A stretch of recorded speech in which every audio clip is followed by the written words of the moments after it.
It may seem incredible, but it is true. The world in which we live is a world of imagination. In fact, life itself is an activity of imagining. All that we behold, though it appears without, it is within, in our imagination, of which this world of mortality is but a shadow. Nothing appears or continues in being by a power of its own. Events happen because comparatively stable imaginal activities created them, and they continue in being only as long as they receive such support. Therefore, the secret of imagining is the greatest of all problems, to the solution of which everyone should aspire. For supreme power, supreme wisdom, and supreme joy lie in the solution of this great mystery. When man solves the mystery of imagining, he will have discovered the secret of causation, and that is, imagining creates reality. Divine imagining and human imagining are not two powers at all, but one.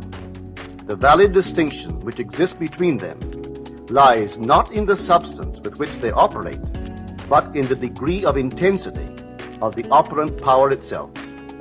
Acting at high tension, an imaginal act is an immediate objective fact. Keyed low, an imaginal act is realized in a time process. Human history, with its forms of governments, its revolutions, its wars, and in fact the rise and fall of nations, could be written in terms of the imaginal activities of men and women. All imaginative men and women are forever casting forth enchantments, and all passive men and women who have no powerful, imaginative lives are continually passing under the spell of their power. If imagination is the only thing that acts or is in existing beings or men, as Blake believed, then we should never be certain that it was not some woman treading in the winepress who began that subtle change in men's minds, or that the passion because of which the earth has been drenched in blood did not begin in the imagination of some shepherd boy, lighting up his eye for a moment before it ran upon its way. The future is the imaginal activity of man in its creative march. Imagining is the creative power, not only of the poet, the artist, the actor and orator, but of the scientist, the inventor, the merchant, and the artisan. Its abuse in unrestrained, unlovely image-making is obvious, but its abuse in undue repression breeds a sterility which robs a man of actual wealth of experience. Imagining novel solutions to ever more complex problems is far more noble than to restrain or kill out desire. Life is the continuing solution of a continuously synthetic problem. Imagining creates events. Our world, created out of men's imagining, comprise unnumbered warring beliefs. Therefore, there can never be a perfectly stable or static state. Today's events are bound to disturb our yesterday's established order. Imaginative men and women invariably unsettle a pre-existing peace of mind. Hold fast to your ideal in your imagination. Nothing can take it from you but your failure to persist in imagining the ideal realized. Imagine only such states that are of value or promise well. To attempt to change circumstances before we change our imaginal activity is to struggle against the very nature of things. There can be no outer change until there is first an imaginal change. Everything we do, unaccompanied by an imaginal change, is but futile readjustment of surfaces. Imagining the wish fulfilled brings about a union with that state, and during that union we behave in keeping with our imaginal change. This shows us that an imaginal change will result in a change of behavior. However, our ordinary imaginal alterations, as we pass from one state to another, are not transformations, because each of them is so rapidly succeeded by another in the reverse direction. But whenever one state grows so stable as to become our constant mood, our habitual attitude, then that habitual state defines our character and is a true transformation. Now let me call your attention to the design on the cover of this record. You will notice a man sitting on a park bench, imagining himself to be in a home. This is the secret of those who lie in bed awake while they dream things true. They know how to live in their own dream house until, in fact, they do. Man, through the medium of a controlled waking dream, can predetermine his future. That imaginal activity of living in the feeling of the wish fulfilled leads man across a bridge of incident to the fulfillment of the dream. If we live in the dream, thinking from it and not of it, then the creative power of imagining will answer our adventurous fancy, and the wish fulfilled will break in upon us and take us unawares. Man is all imagination. Therefore, man must be where he is in imagination, for his imagination is himself. To realize that imagination is not something tied to the senses or enclosed within the spatial boundary of the body is most important. Although man moves about in space by movement of his physical body, he need not be so restricted. He can move by a change in what he is aware of. However real the scene on which sight rests, man can gaze on one never before witnessed. He can always remove the mountain if it upsets his concept of what life ought to be. This ability to mentally move from things as they are to things as they ought to be is one of the most important discoveries that man can make. It reveals man as a center of imagining with powers of intervention which enable him to alter the course of observed events, moving from success to success through a series of mental transformations of nature, of others, and himself. How does he do it? Self-abandonment. That is the secret.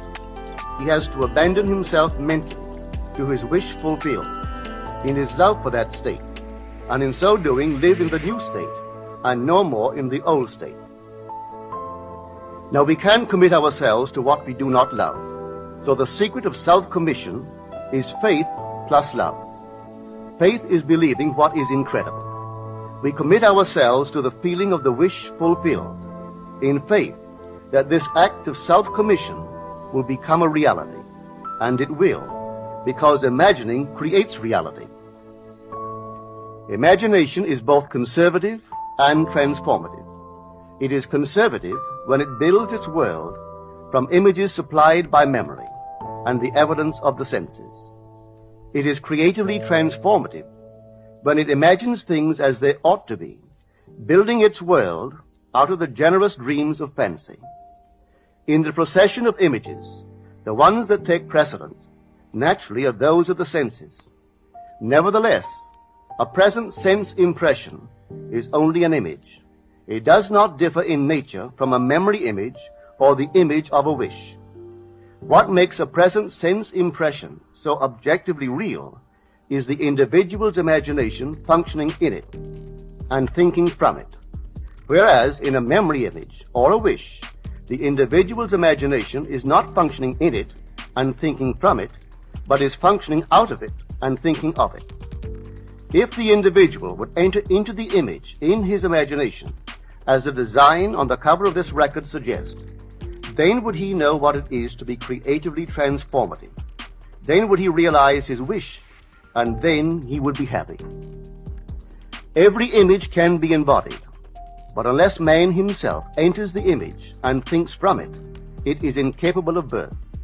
Therefore, it is the height of folly to expect the wish to be realized by the mere passage of time. That which requires imaginative occupancy to produce its effect obviously cannot be effected without such occupancy.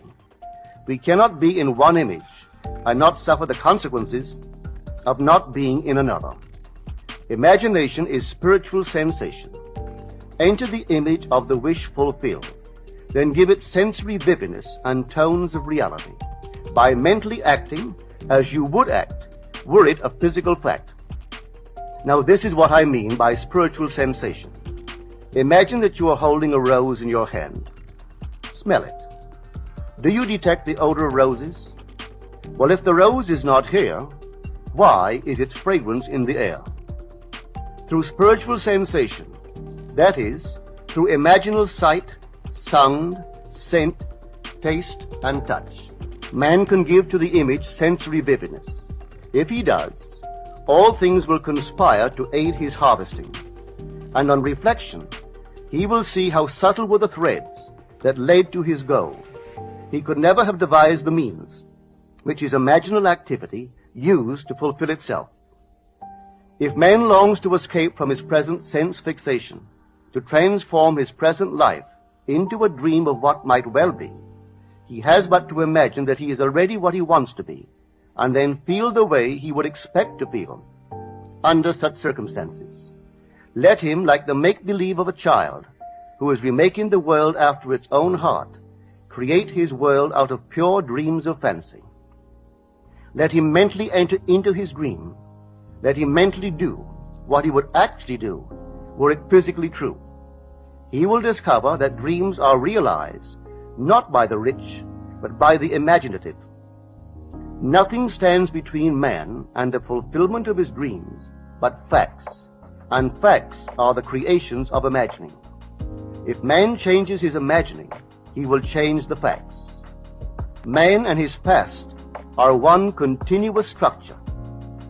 This structure contains all of the facts which have been conserved and still operate below the threshold of his surface mind. For him, it is merely history. For him, it seems unalterable, a dead and permanently fixed past. But for itself, it is living. It is part of the living age. We cannot leave behind us the mistakes of our past, for nothing disappears. Everything that has been is still in existence. The past still exists, and it gives and still gives its results. Man must go back in memory, seek for and destroy the causes of evil however far back they lie. This going into the past and replaying a scene of the past in imagination as it ought to have been played the first time, I call revision. And revision results in repeal. Changing our lives means changing the past. The causes of the present evil are the unrevised scenes of the past. The past and the present form the whole structure of man. It is carrying all of its contents with it. Any alteration of content will result in an alteration in the present and future. Live nobly, so that mind can store a past well worthy of recall. Should you fail to do so, remember, the first act of correction or cure is always revise. If the past is recreated into the present, so will the revised past be recreated into the present. Or else, the promise that though your sins are like scarlet, they shall be as white as snow, is a lie. The question may arise as to how by representing others to ourselves as better than they really were, or mentally rewriting a letter to make it conform to our wish, or by revising the scene of an accident, the interview with the employer, and so on, could change what seems to be the unalterable facts of the past. But remember my claims for imagining. Imagining creates reality. What it makes, it can unmake. It is not only conservative, building a life from images supplied by memory. It is also creatively transformative, altering a theme already in being. The parable of the unjust steward gives the answer to this question.